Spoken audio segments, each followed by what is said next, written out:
पर ब्रह्म उपनिषद प्रस्तुतकर्ता स्वयं प्रकाश शर्मा।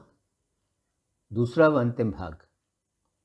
उपनिषद के दूसरे व अंतिम भाग में ब्रह्म की व्याख्या संपन्न की जाती है और इसमें बाहरी शिखा और पवित्र धागा यज्ञोपवीत की तुलना में व्यक्ति को भीतरी शिखा और यज्ञोपवीत को ज्ञान के रूप में धारण करना चाहिए, यह बताया है। उपनिषद: शौनक, तुम इस बात को अच्छी तरह जान लो कि 5 पाद वाले ब्रह्म या तुर्यातीत ब्रह्म के अलावा और कुछ भी नहीं है। भीतरी जीव ब्रह्म जो शरीर के भीतर है, उसके 4 पाद हैं और उसे प्राप्त करने के 4 स्थान हैं। व्यक्ति के रूप में जो 4 पाद हैं वे हैं विश्व, तेजस, प्राज्ञ तथा तुर्या।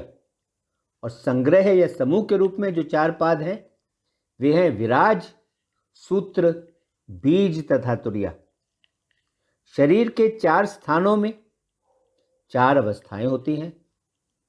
आंख में जागने की अवस्था होती है, कंठ या गले में सपनों वाली नींद की अवस्था होती है, हृदय में बिना सपनों वाली गहरी और पक्की नींद की सुषुप्ति की अवस्था होती है और सिर में तुर्या की अवस्था होती है। इसके अतिरिक्त आत्मा की कल्पना इन 4 अग्नियों के रूप में भी की जानी चाहिए, जो है आहवनीय अग्नि, गाढ़पत्य अग्नि, दक्षिण अग्नि व साभ्य अग्नि। जागने की अवस्था में अधिष्ठाता देवता ब्रह्मा है। सपनों वाली नींद की अवस्था में अधिष्ठाता देवता विष्णु है। बिना सपनों वाली गहरी और पक्की नींद की सुषुप्ति की अवस्था में अधिष्ठाता देवता रुद्र है और तुर्या की चौथी अवस्था में अधिष्ठाता देवता वह अनश्वर अविनाशी है जो चेतना का बना हुआ है। इसलिए 4 अवस्थाओं को 4 उंगल वाला आवरण माना जाता है।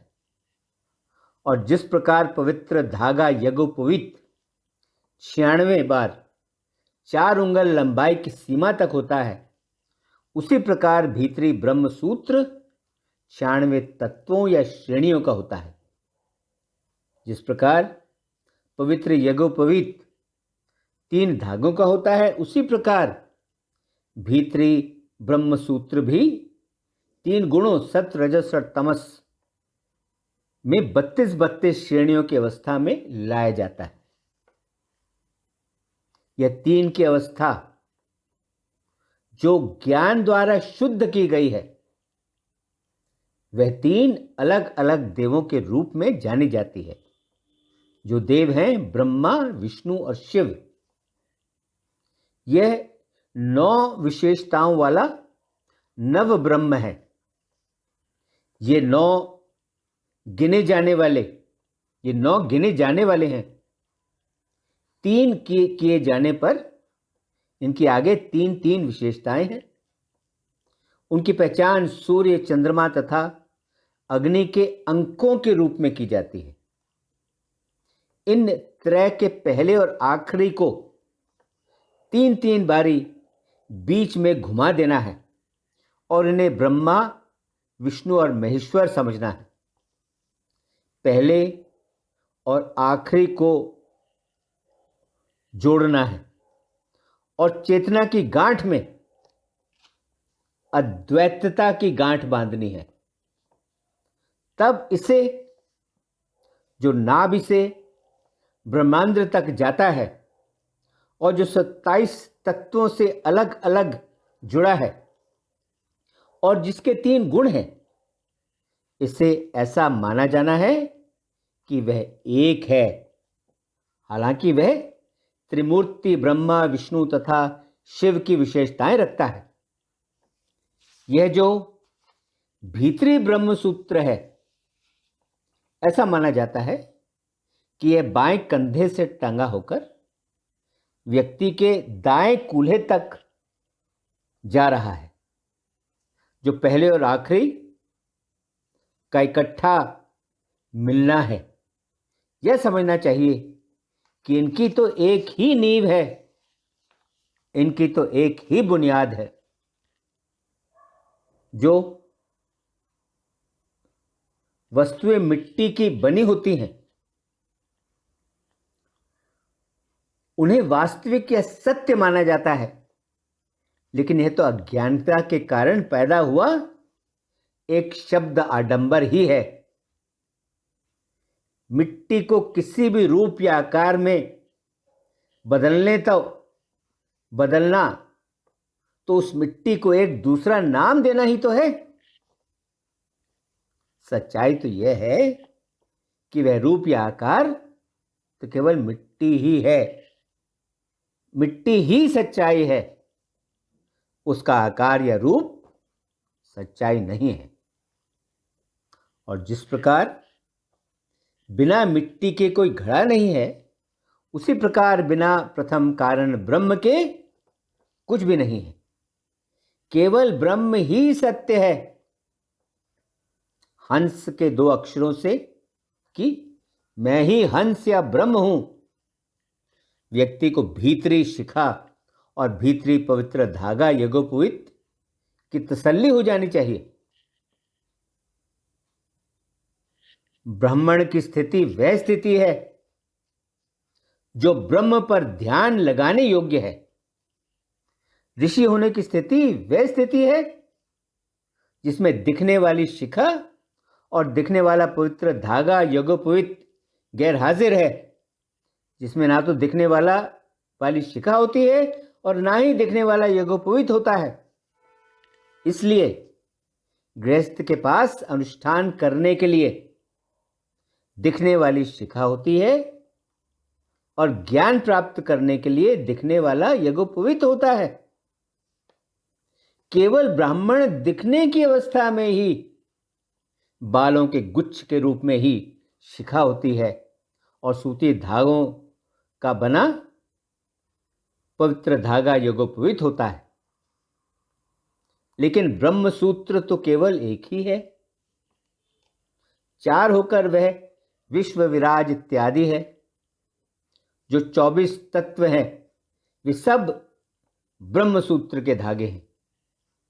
9 तत्वों का परलौकिक ब्रह्म है, लेकिन दृष्टिकोण के अंतर के कारण लोग सांख्य योग इत्यादि कई रास्ते प्रदान करते हैं, कई रास्ते बताते हैं, लेकिन मुक्ति तो सबके लिए एक ही है। चाहे वे ब्रह्मा या अन्य देवता हो, या वे दिव्य ऋषि हो, या वे साधारण मानव ही क्यों ना हो, ब्रह्म तो केवल एक अकेला ही है।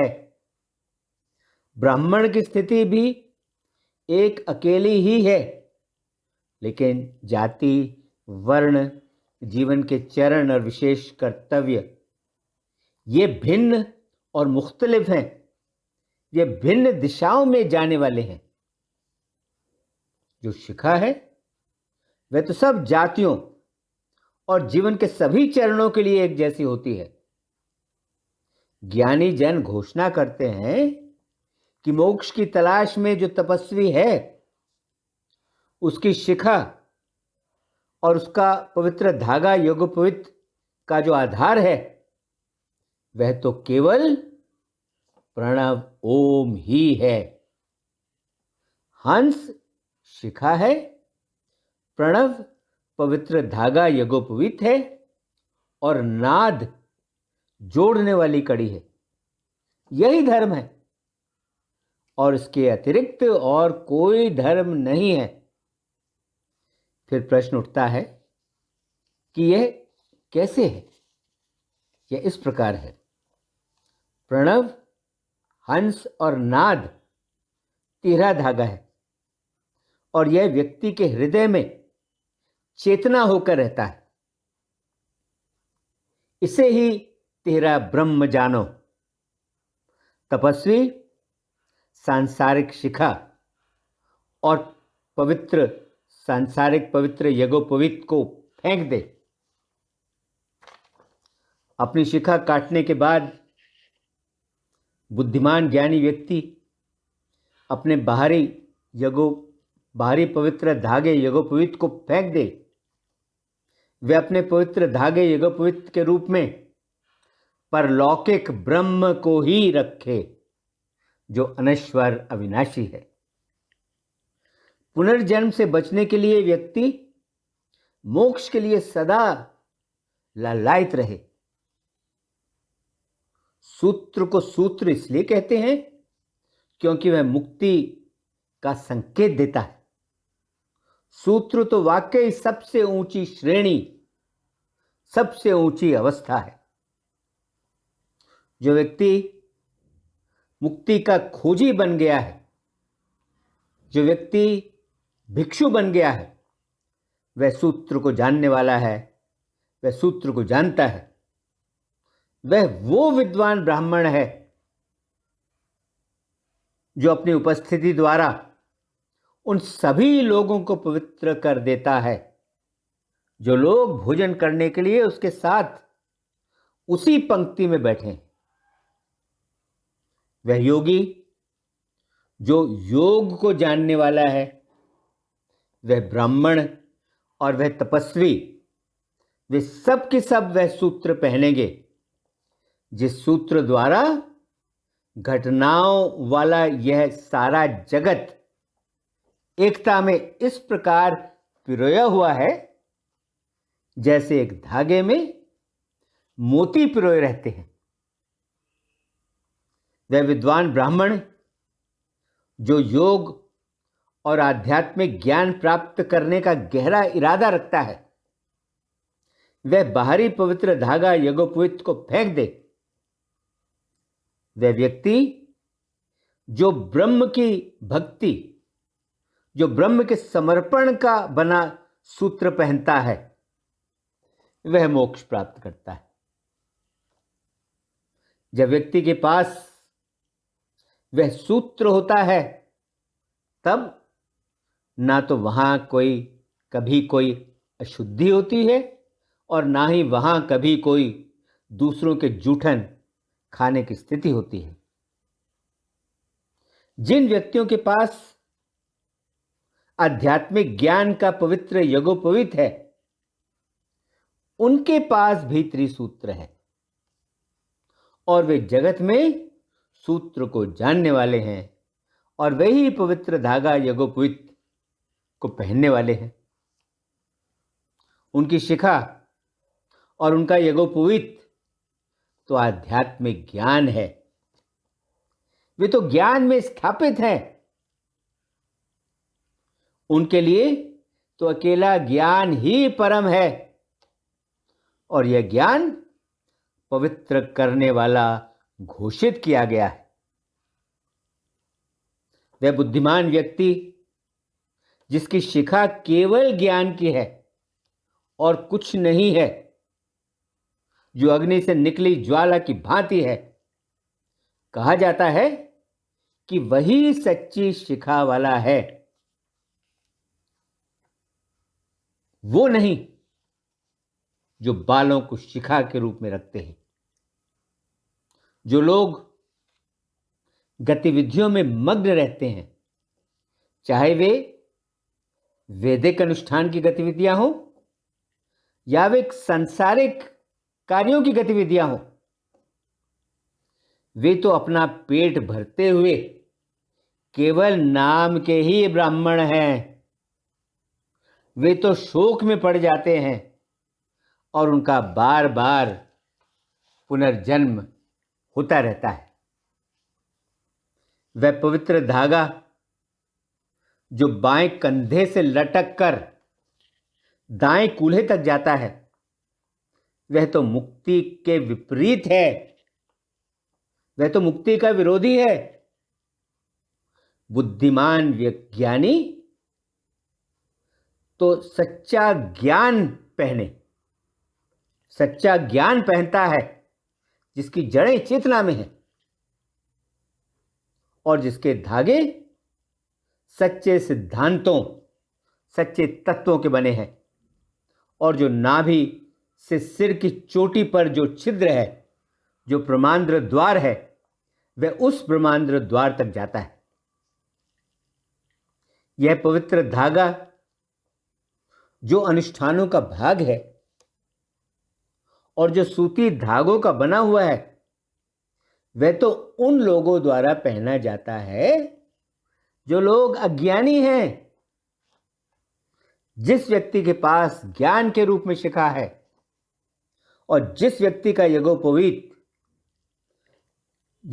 यज्ञोपवीत भी ज्ञान है, उसके पास ही ब्राह्मण की सच्ची विशेषताएं हैं, उसके पास ही ब्राह्मण के सच्चे गुण हैं, अन्य दूसरों के पास तो बिल्कुल नहीं। यह वही पवित्र धागा है जो परम औषधि है, जो परम उपचार करने वाला है। वे बुद्धिमान ज्ञानी व्यक्ति जो इस पवित्र धागे को पहनते हैं, उन्हें मुक्ति मिल जाती है। वह विद्वान ब्राह्मण त्याग के योग्य है जिसके पास पवित्र धागा दोनों बाहर और भीतर है। लेकिन जिस व्यक्ति के पास केवल एक ही बाहरी पवित्र धागा है, वह व्यक्ति तो त्याग के योग्य कभी नहीं होता। इसलिए सभी प्रयासों से तपस्वी भक्ति की लालसा अवश्य किया करे। बाहरी धागे को फेंककर व्यक्ति अपने भीतरी सूत्र पहने।